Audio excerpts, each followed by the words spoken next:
Hello दोस्तों, भोजपुरी के सभी लोगों के प्रणाम बा। और एक बार फिर से मैं लेकर हाजिर हूँ आप सभी के बीच आपके भोजपुरी सितारों से जुड़ी एक खास खबर।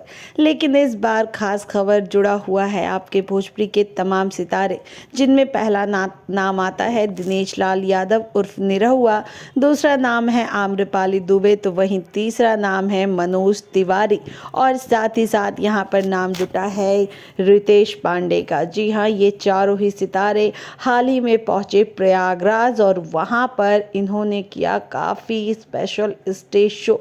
जी हाँ, इनका स्टेज शो तो स्पेशल था ही, क्योंकि एक साथ भोजपुरी के इतने सारे और इतने बड़े बड़े सितारे एकजुट हुए थे। लेकिन उससे भी बड़ी बात ये थी कि इन सितारों को देखने के लिए मानो उत्तर प्रदेश की जनता प्रयागराज में ही उमड़ पड़ी हो।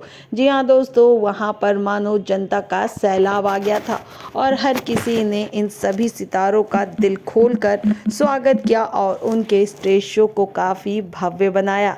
वेल दोस्तों, ऐसे ही भोजपुरी से जुड़ी तमाम खबरों को जानने के लिए चैनल को कीजिए अभी सब्सक्राइब।